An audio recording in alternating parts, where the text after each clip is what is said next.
wabarakatuh. Hai sobat-sobat sekalian, semoga kalian semua dalam keadaan sehat dan selalu diberi semangat dalam menuntut ilmu. Jadi, saya akan membahas tentang apa sih itu pendidikan. Pendidikan merupakan salah satu upaya kita untuk menanggulangi kebodohan dan kemiskinan yang terjadi di negara kita, yaitu Indonesia.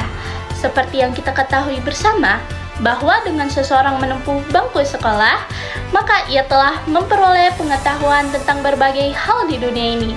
Pendidikan memiliki dampak yang sangat besar terhadap perkembangan masa depan, tidak hanya untuk diri sendiri, tapi juga dapat memberikan pengaruh bagi bangsa dan negara kesatuan Republik Indonesia.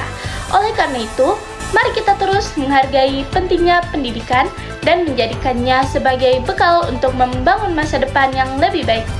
Nah, teman-teman, tanpa pendidikan, individu akan kehilangan kesempatan untuk mengembangkan potensi dirinya. Mereka tidak akan memperoleh pengetahuan dan keterampilan yang dibutuhkan untuk bersaing di dunia kerja. Akibatnya, mereka akan mengalami kesulitan dalam mencari pekerjaan dan meningkatkan kesejahteraan hidup. Nah, teman-teman, di sini ada yang tahu nggak kenapa anak-anak di Indonesia jarang melanjutkan pendidikannya ke jenjang yang lebih layak? Menurut Kementerian Pendidikan di Indonesia, salah satu faktor penghambat utama anak-anak di Indonesia itu jarang melanjutkan pendidikannya ke jenjang yang lebih layak dikarenakan faktor ekonomi, teman-teman.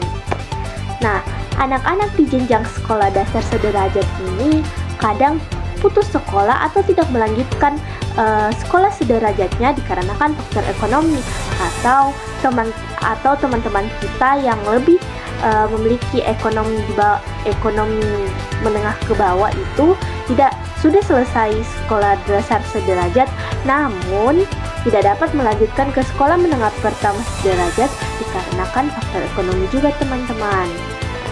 Berdasarkan Kementerian Pendidikan Dasar atau Menengah atau Kemendikdasmen menyatakan bahwasanya ada 3,9 juta anak yang tak bersekolah. Lebih rincinya ada 881.000 lebih anak yang tak bersekolah karena putus sekolah. 1.027.000 lebih anak yang lulus tapi tak melanjutkan sekolahnya, dan yang terakhir ada 2.077.000 lebih anak yang tak pernah bersekolah. Jangan scroll dulu. Video ini akan membuka matamu tentang arti pendidikan sesungguhnya. Sekolah Rakyat hadir memberi jawabannya. Apa sih itu sekolah rakyat? Yuk simak videonya sampai akhir. Sekolah Rakyat adalah program pemerintah untuk memutus rantai kemiskinan lewat pendidikan, ditujukan bagi anak-anak dari keluarga miskin dan miskin ekstrim. Program ini merupakan sebuah inisiatif pendidikan yang digagaskan oleh Presiden Prabowo Subianto. Anak-anak yang bersekolah di program ini juga mendapatkan keterampilan akademik dan non-akademik guna meningkatkan peluang kerjasama di masa depan.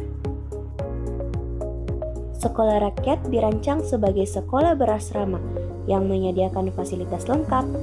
Tujuan didirikannya Sekolah Rakyat adalah mencetak lulusan yang unggul dan mampu keluar dari lingkaran kemiskinan.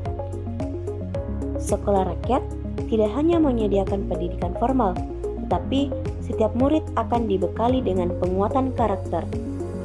Program Sekolah Rakyat melambangkan sila kelima karena berhak mendapatkan perlakuan yang adil untuk meningkatkan taraf hidup. Apa sih hubungan Sekolah Rakyat dengan Pancasila? Sekolah Rakyat mendorong sikap saling menghormati antar umat beragama melalui tersedianya waktu ibadah untuk semua agama di asrama dan perayaan hari besar keagamaan yang dilakukan bersama dengan saling menghargai. Ini bukti bahwa toleransi bisa tumbuh lewat kebiasaan yang inklusif dan tanpa paksaan. Program ini menghargai hak semua anak untuk mendapatkan pendidikan yang layak tanpa diskriminasi. Semua siswa diperlakukan adil dan diajarkan empati serta kerjasama, seperti anak dari berbagai latar belakang tidur sekamar dan belajar bersama. Dengan menyatakan menyatukan siswa dari berbagai daerah dan budaya, Sekolah Rakyat menumbuhkan rasa persatuan dan cinta tanah air melalui gotong royong dan kegiatan kebangsaan yang merupakan sila ketiga, seperti kegiatan upacara bendera, lomba kebudayaan antar daerah, atau kerja bakti antar lintas suku di lingkungan sekolah. Sekolah Rakyat lahir dari inisiatif masyarakat dan pemerintah. Kegiatan sekolah juga melibatkan siswa dalam diskusi dan musyawarah, seperti musyawarah kelas untuk memilih ketua kelas, menentukan kegiatan akhir pekan, atau menyampaikan usulan ke pengurus sekolah. Berita ini membuka mata kita bahwa tidak semua anak memiliki akses pendidikan yang layak karena keterbatasan ekonomi. Program Sekolah Rakyat hadir sebagai wujud nyata keadilan sosial, di mana semua anak tanpa memandang latar belakang memiliki hak yang sama untuk belajar dan meraih masa depan. Ini membuktikan bahwa nilai Pancasila bukan hanya teori, tapi harus diwujudkan dalam tindakan nyata di masyarakat. Dengan adanya berita ini, semoga kita bisa menerapkan dan bersikap adil dalam lingkungan sekolah maupun pergaulan. Kita tidak membeda-bedakan teman berdasarkan status sosial dan selalu siap membantu siapapun yang kesulitan. Di balik keterbatasan selalu ada cahaya harapan. Sekolah Rakyat membuktikan bahwa belajar tak harus mahal dan masa depan bisa dimulai dari mana saja. Mereka mungkin tak duduk di bangku sekolah negeri, tapi disinilah mereka belajar arti sejati dari pendidikan, tentang semangat, tentang harapan, dan tentang mimpi yang tak pernah padam. Mereka sudah mulai melangkah dengan semangat dan harapan. Kini giliran kita. Mari bantu mereka terus belajar, terus bermimpi, karena setiap anak berhak mendapatkan masa depan yang layak. Saatnya sudah, ayo tadi.